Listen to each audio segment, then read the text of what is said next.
Hello Year 2, it is Wednesday. I hope you all have a wonderful day today. Going through our timetable for today, we've got our reading to begin with, and it's Little Cousin Claire again. We've got our core skills, maths, you're going to be doing your calculations in your book or on paper, spellings and grammar, again practicing on paper or in your book. And then English, you're going to be doing a planning sheet today, which can be in your book or in your paper. We've also got a connected curriculum reminder, and then we've got that mindfulness challenge that I've added on to the end again. I hope you enjoyed that yesterday. So hopefully you've remembered to get your exercise books and you've already written the date in, and we can get started with our guided reading this morning. So, as always, you need to read this text. There's a little bit more for you to read today. And you're answering questions 3 and 4 today. So what I would like you to do is read the information and have a go at getting these answers in your head ready for these 2 questions, and then I will show you how to write them as an answer. So pause your video now, read it. When you've got an idea of an answer, press play and we can have a little look at the sentences you need to write in your book today. So for number 3, you need to write, Bryn sorted his books into something and something. That's how it needs to look in your book. For number 4, something drives the tractor on the farm. So you're writing the name there. So pause now. When you've answered both of those questions in your book in full sentences, press play and we'll look at the answers together. So, which 2 topics did Bryn sort his books into? So the key words there, we've got 2 that's in bold. So how many do you need to find?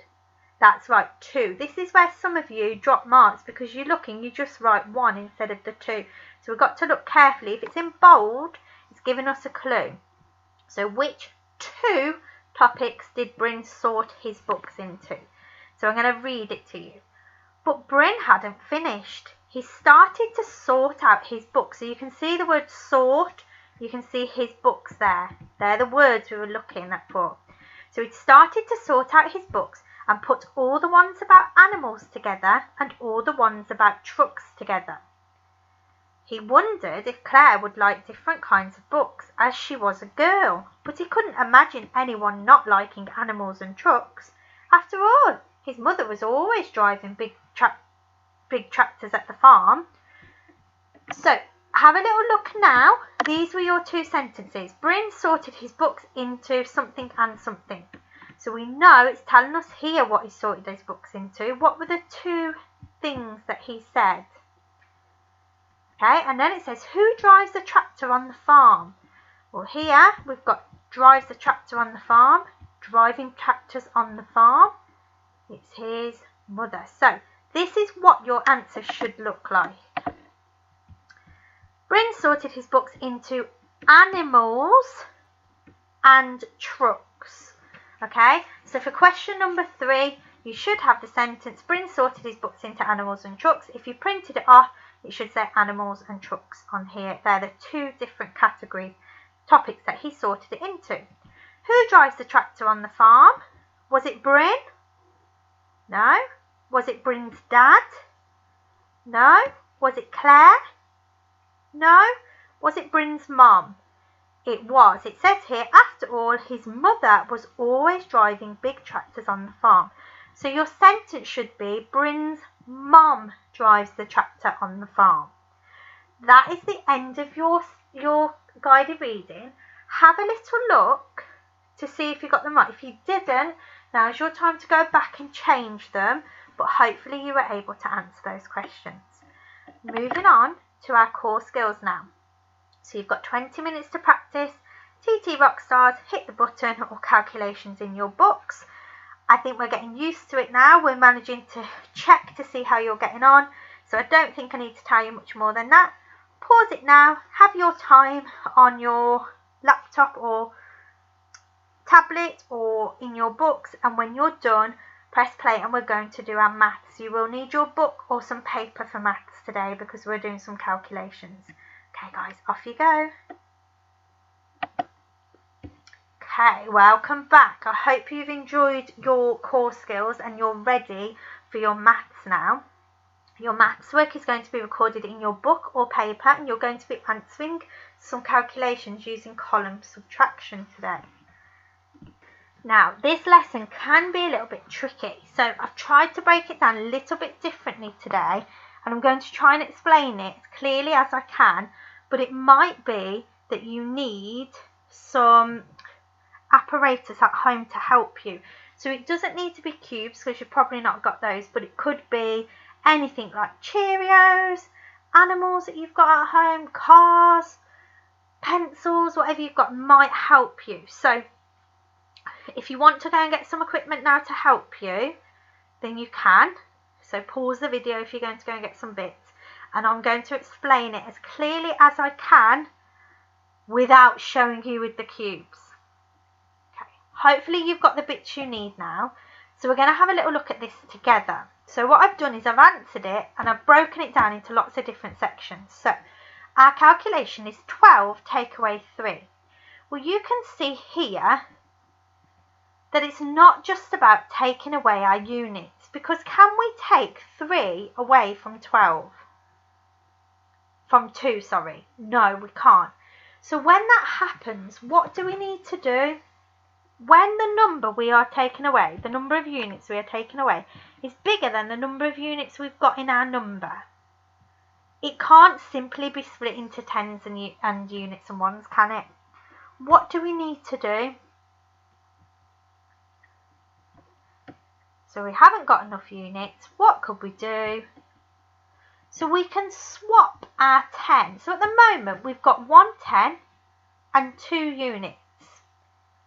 Now the way in which we can swap that is our 1 10 is now going to become 10 ones. Okay, so what I would like you to do, if you've got objects, is now make 10 with your objects. Okay, pause it while you do that, and when you've turned that 10 into the units, come back and we're going to look at the next bit. So we've got our 10 here plus the 2 that we've already got in our 12. So we've now got 12 units, and we need to take away 3, which we can do now because we've got them in front of us. So all I need to do here is cross out 3. 1, 2, 3. How many are left? 1, 2, 3, 4, 5, 6, 7, 8, 9.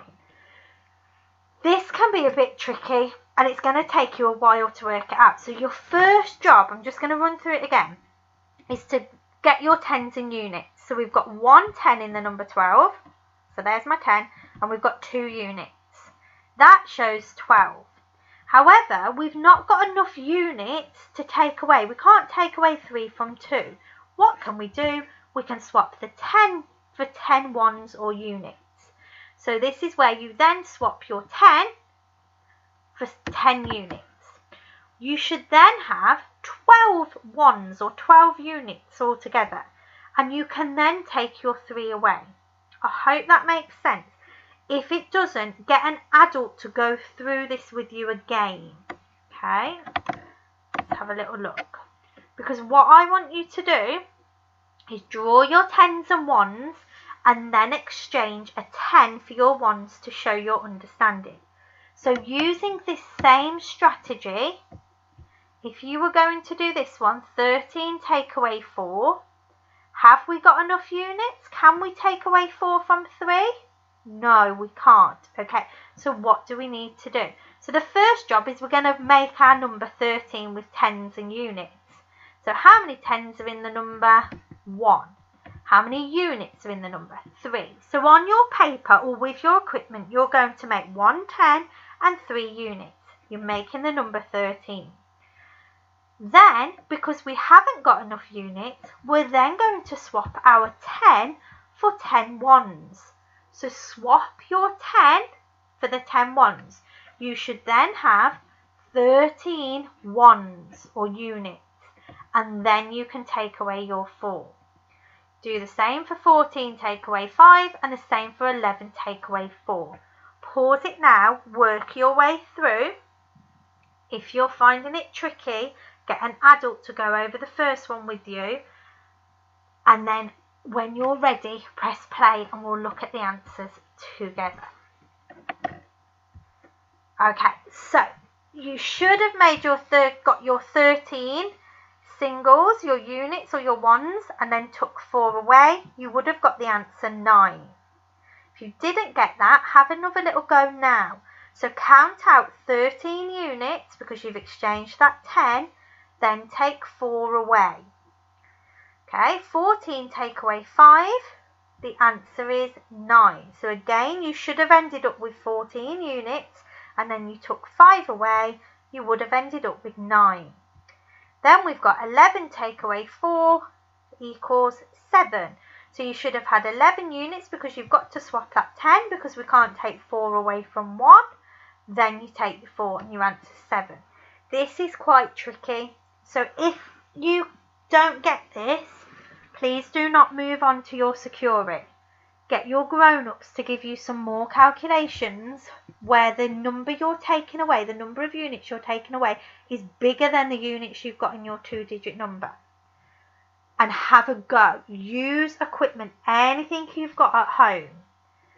Or you could draw it. If you've not got anything to use, draw a 10 in your 3 units, and then draw an arrow, and then swap your 10 for your 1 10 for 10 ones. Okay, if you're ready, then you can carry on with the video. We're going to move on. Okay, so this is our secure it. So it's looking at taking away using that column subtraction. We've done lots on this, but I'm just going to explain one through, and I broke it down really clearly for you. So what do we need to do first? Which bits are we going to take away first? Which numbers? You're right. So we start with our units. We always start with our units. Why do we start with our units? That's right. If we've not got enough, that's where our exchanging comes in that we've just done. We're not exchanging just yet because I want to make sure you're secure with your column, but the deepener is going to be the exchanging. So we start with our units. How many units do we have? So in the number 34, we've got, you're right, 4 units. How many units are in the number 12? That's right, 2. So the calculation we need to do is 4 take away 2. 4 take away 2 equals 2. You're right. So underneath your unit section, here you would write the number 2. What do we do after we've taken away our ones? So once we've done our ones or our units, what do we need to do next? You're right, we're then taking away our tens. So how many tens do we have? How many tens are in the number 34? 3 tens, well done. How many tens are in the number 12? 1 10. So the calculation we're doing is 30 take away 10. What's 30 take away 10? 20. So in there you would write a 2. So the answer is 22. So you can see here that I've broken it down into my units and I've written my units in. Then I've done my tens, worked out the calculation, I've written it in. That's how we can use our column subtraction to help us. So what I would like you to do now is to have a go at doing these. Now remember, if we're taking away, what's going to happen to our number? Is it going to get bigger or smaller? That's right, it's going to get smaller. So write in your book or your paper, 47 take away 16. What do we need to do first? That's right, our units. How many units do we have? Work out the units, take them away, write the answer in. What do we have to do after we've taken away our ones? We need to look at our tens. How many tens do we have? Work out the answer. Then move on to the next one and the next one. Pause it now. Have a little go. Remember, these things here, the coloured boxes and the questions, are to help you to remember the steps for the calculation so you do it correctly. Pause it now. When you're ready, press play and we're going to look at the answers together. Okay, so check your answers for me now then, guys. So starting with 47 take away 16, we start with our units. 7 take away 6 is 1, 4 take away 1 is 3, or 40 take away 10 is 30. The answer is 31. Give yourself a tick if you've got it right. If you've got it wrong, do dot and have a little look at another one. Next one, 38 take away 23. What do we need to do first? Our units. So, 8 units in the number 38, take away the 3 in our number 23 would leave us with 5. Then we go on to our tens. 30 take away 20 leaves us 10. So the answer is 15. Give yourself a tick if you've got it right and a dot if you've got it wrong. The next one was 67 take away 45. What do we need to start with first? Our ones. 7 take away 5 equals 2. Then our tens. 60 take away 40 is 20. The answer is 22. Tick it if you got it right, put a dot next to it if you've got it wrong. Now, if you have got 2 or 3 right, you can move on to your deepen it. If you've only got 1 right or you've got them all wrong, you're going to pause it now and you're going to ask a grown-up to look at it with you again and then give you 2 more to do. Once you've done those 2 and you feel secure, you can move on to the deepen it. Everyone else, if you've got 2 or 3 right, carry on watching the video and we'll have a little look at our deepen it now. So we've looked at exchanging 110 for 10 ones. When the number we are taking away, the number of units we're taking away, is bigger than the number of units we have in our 2-digit number. What we need to be able to do now is use this and our column subtraction together to take away a number. Okay, so for example, there is 1 here. Subtract 8 from 24. So the first thing we need to do is we need to look at our units. So if we've got 24 and we're taking away 8, can we take 8 away from 4? No, we can't. So what we need to do is we need to exchange 110 for 10 ones. So what we do here is we're borrowing a 10 from here. So where we've got 24, we've got 2 10s. We're going to cross one of them 10s out. We're going to bring a 10 across here, so we've now got 14, and we're going to leave the other 10 here. So basically, we've split that number 24 into a different way of showing. So 110 and then the number 14 still makes 24. Then we've got 14 take away 8. Have we got enough units now to take 8 away from 14? We have. Now, if we were to count backwards or to count on, so we've got 14, we're going to take 8 away. I would probably put the number 8 in my head and count on. You could draw them if you wanted to. So I've got 8 in my head, 9, do it on your fingers for me, 10, 11, 12, 13, 14. How many more do you need to get to 14? That's right, 6. So you should have 6. Then you come back to your 10s, and we've now got 1 10, and if we take 0 away, we're still left with a 10. So this is combining your exchanging with your column subtraction. So what you need to do is you need to have a little look at this one. 22 take away 6. So we've got 2 units in the number 22.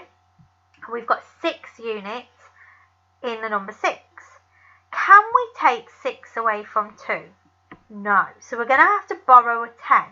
So remember, we cross it out, we bring a 10 up here. So we've now got the number 12. And we need to remember to put our other 10 back in. You're then going to do 12, take away 6. And then you will be left with your 110, take away 0 10s and your answers. So these are your questions to help you with your steps. What do we need to do first? How many units do we have? Can you exchange a 10? Pause it here. Have a go at doing your column subtraction. I need to see you exchanging that 10. So if I just quickly go back, I need to see you crossing out, bringing that 10 across and leaving the other one there. Okay? That's what you need to do. Pause it, have a go. When you're ready, press play and we'll look at the answers together. Okay, so you can see here that I had the number 22 take away 6. Now you told me that we couldn't do 2 take away 6 because it would be a minus number, so we needed to borrow a 10. So I've crossed through my 2 10s, I've brought 1 10 across to my units and I've kept 1 10 there. So we've now got 12 take away 6. What is 12 take away 6? That's right, it's 6. Then we go to our 10s. We're now left with 1 10. We're taking away 0 10s, so the answer would be 10. Your answer is 16. Okay, moving on to the next one. We've got the number 24, take away 8. Can we take 8 away from 4? No, we can't. So what do we need to do if we've not got enough units? That's right, we're going to exchange a 10. So we cross through our 2 10s, we move 1 10 over to our units, and we leave our other 10 there. We're then going to do 14, take away 8. The answer is 6. We've got a 10, take away 0 10s would leave you with 1 10. So the answer is 16. Okay, the last one, a bit trickier. We've got 41, take away 5. Can we take 5 away from 1? No, we can't. So what are we going to do? We're going to borrow a 10. So we've got 4 10s in the number 41.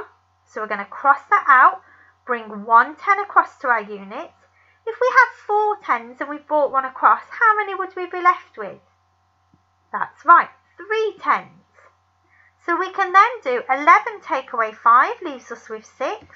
And then we've got 30 take away 0 leaves us with 30. Hopefully you've got the hang of that. If you haven't, don't worry, because it is quite tricky and we're going to do some more work on this. You might want to get your parents to do a couple more and work through that with you. That's your maths finished now. So what I would like you to do is maybe have a little break now, get yourself a drink and a snack, a little run around, a little play. When you're ready, come back and we're going to do our spellings and our English today. Make sure you've got your books and your paper ready and you've written your date in, and then we'll be ready to get started. Go and have a nice break, guys. Off you go. Bye. Okay, hopefully you've had a nice little break there. And I've just realised Mrs. Mullen has got the wrong date on here. It is actually Wednesday, isn't it? So sorry about that, guys. Your date is Wednesday the 29th of April. Mrs. Mullen has not changed it. So we had a little look yesterday at the spellings. And what was that spelling pattern that we noticed? What did all of these words have? That's right, it sounded like they were making the sound, but what letter was it that was making the sound? You're right, it was the O. So I'll very quickly read through your words again, and I want you to think about which of those words are you finding the trickiest? Okay, so we've got other, mother, brother, nothing, cover, money, some, dozen, wonder and done. So which one do you find the trickiest out of those? So you're going to write that word down in your book now, whichever one you find tricky. So for example, if Mrs. Mullen found the word nothing that's trickiest, then that would be the one I would write in my book. If it was some, then it would be that one. If it was wonder, it would be that one. What I've done here is I've put another example, a new strategy that you could try. So it's called across and down. So you write each of your spelling words across. So you write the word as normal, across like this, but you then go down as well, starting at the first letter. So for example, we've got when, we've then used our W, and then we've put the other 3 letters for the word when underneath. The same with the word for. So you write it across and down. you're obviously going to be doing these spellings. So if you were doing some, you would write it normally across, then you would use your S, and then you'd write O-M-E underneath.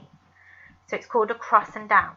You can try this new strategy to practice each spelling, and you need to be practicing it 3 times, please. If there's one you're really finding tricky, you might want to have a go at writing that one in a sentence after. You don't need to do this strategy if you don't want to. You could also do one we've already practiced. So we've done the rainbow words. We've done pyramid words. At school, we've done it where we draw a picture with that word next to it. Or we've done the flower with the petals where you write the letters for the word around. Any way that we've done that you like to practice, that's fine. So 20 minutes now to practice using that strategy or a different strategy. All of those words, pick out the one you're finding the trickiest, which you should have already done, and have a go at writing a sentence with that word in and underline the spelling so Mrs. Mulliner can see when you send it across. Brilliant. When you're ready, press play and we're going to move on to our English. Okay, so this week in English has been all about you thinking about what you want your non-chronological report to be about. So this is the first question I want you to think about. What do you want to know? So you should already have an idea in your head about what it is that you're writing about. So Mrs. Mulliner really wants to write about penguins. So this is just a really quick reminder. What is it you want to know about? What topic is it that you're learning about? And what other things do you need to know about it? So for example, if Mrs. Mulliner's doing penguins, it might be that I really want to know how many different species of penguins there are in the world, or all the different places where penguins come from. So just have a little think about that. So, what area do you find the most interesting? What is your non-chronological report going to be about? So as I said, mine's about penguins. Lots of you might have chose dinosaurs or superheroes, unicorns or a different animal. What you're going to do today is you're going to be researching and finding out a little bit more about that topic. So whatever you've chosen with your family, have you got any books about that topic? Could you use the internet to do some research? Or is it already something you know a lot about?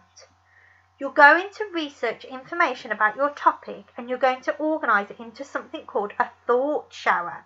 So that when you come to write your report, your ideas and some of your key facts are already there for you. So it's about finding out a little bit more today. So hopefully you all know what your topic is about by now. If you're finding it tricky, you can use Mrs. Mulliner's if you want to, which is going to be all about penguins. That's completely up to you. And I know Mrs. Upton has chosen a different one. So, what I would like you to do, this is one way that you could plan it. But you can plan it in any way you want to, on a big piece of paper, in your book, however you want to do it. This is one way. So you can draw some circles on your page and you connect them with arrows where you find links between the sections. So for example, if Mrs. Mulliner was writing about species of penguins in here, and I did some research and I found out that there were Humboldt penguins and I found out where they lived, I would write in my circle coming off here, Humboldt penguins. Also, I know that there's king penguins, so I might write king penguins here. We've got emperor penguins. We've got Rockefeller penguins. So you can see that's all about the species. Would I write what they eat in the bit that tells me about species? No. So then I might draw another circle over here and have arrows coming off. So it might be a subheading of what do penguins eat? And then I would make a list. Fish. Then I'll look a little bit deeper. What's their favourite fish? What do they eat in the wild? What do they eat in the zoo? And then I might put some other circles. So in the wild, penguins like to eat. And another one coming off. In the zoo, penguins eat a lot of, and then the type of fish they eat. So it's all about planning your ideas. So that when a Mrs. Mulliner comes to write, my heading would be whatever's in the middle, and my facts to go in that are all here. So it all makes it easier for your learning. I'll show you another example. So here, this is a different way it might look. So, who lives in my garden? So over here I've got my introduction. I've then found out a fact, which is that 5,000 mini-bees live in a garden. Okay, so that's an interesting fact that I'm going to use in my introduction. I also found out that some are winged, some slither and some scuttle, and I thought that might be interesting to put in my introduction.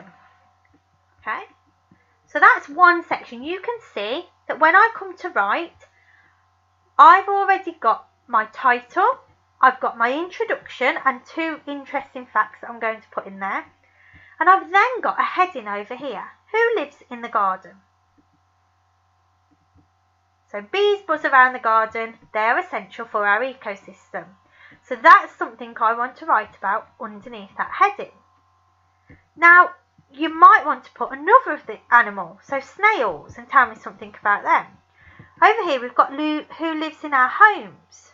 So we've got spiders have 8 legs and live in cracks in the walls. So we've got a little bit there, that's a bit of a fact off from what lives in your garden. It's telling you that the spiders might live in the garden, but they also live in your homes too. Who lives in ponds? Okay, so if you've got a pond in your garden and you wanted to find out that, dragonflies live near water, they have bright colours and have wings. This is all about planning, so there you might want to have a go drawing an image that you're going to use. When you come to write your non-chronological report with Mrs. Upton, this should all be there to help you. So the more information on your plan, the easier it will be when you come to write. Now what I'm going to suggest is that you come up with at least 2 facts for your introduction today, your title, and at least 2 headings. You might want to add 3. The more you've got, the easier it will be when you come to write about it. So also use this planning session to get your spellings bob on. So if there's a spelling that you're finding really tricky, make sure you're practicing it and you know how to spell that word by the end. So for example, dragonflies, need to make sure I'm writing it properly so that when I use my plan afterwards, I'm not spelling it incorrectly. Okay, that's the end of your English. So that's one way you can do it. You can set it out any way you want to, but just get your ideas down. Right, we're going to have a little look now. Thank you for your hard work this morning. Just a quick recap. The connected curriculum menus on the Year 2 homepage. Make sure you're picking a different example. I've seen lots of art bits and a couple of geography bits. I've not seen any weather science yet, so it'd be lovely to see some weather projects. At least 2 a week, please. And hopefully you're enjoying them because there's lots of interesting activities on there. Finally then, we come to our mindfulness challenges, and I've got 2 different ones today. Now, if you want to do the one that we did yesterday, then you can, but this is just an added one, a different one that you could try. So the breathing one today is called balloon breath. So it says, sit comfortably on the floor with your legs crossed in front of you. So sitting on the floor with your legs crossed. Imagine that there is a big balloon in your belly. Now, Mrs. Mulliner doesn't really need to imagine that at the moment because my belly is huge with this baby. But you need to imagine that you've got a big balloon in your belly. And you're going to put your hands over your belly. We're going to take a nice big deep breath in and sit up straight and make your belly puff out as if it's a balloon filling with air. So you ready? Take a big deep breath in. Sit up straight, make your belly puff out as if it's a balloon filling with air. Then when you exhale, breathe out. Slowly you're letting the air out of the balloon.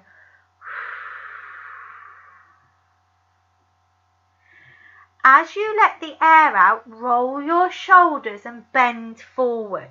So try that again. So big balloon in your belly. Hands on your belly. Big deep breath in. Sitting up straight. Make your belly puff out like the balloon is filling with air. Exhale slowly like you're letting the air out of the balloon a little bit at a time. And as you're letting it out, roll your shoulders and bend forward. and you can repeat that. I like that one. That's really nice. That feels nice and relaxing. Another one today. So at the same time every day, might be when you're having dinner, or when you're brushing your teeth in the morning, or when you get up, or before you go to bed, think of one thing to be thankful for. So Mrs. Mulliner's thing to be thankful for today is that my Charlie makes me smile and laugh every day when I'm playing with him. So have a little think about what you're really thankful for, and I'd love to see these in the emails, okay? Or it might be that you want to draw a picture of something you're thankful for. It could be your family, it could be that you had a nice dinner on the table, it could be that you've got in the garden, it could be anything. Don't forget that we've got lots of mindfulness and wellbeing bits on the website. There is also the PE challenges, so make sure you send them to us as well at year 2 at redbookhays.staffs.sch.uk. Have a wonderful day. Thank you for your hard work this week, and I will see you again next week. Take care, year 2. Bye.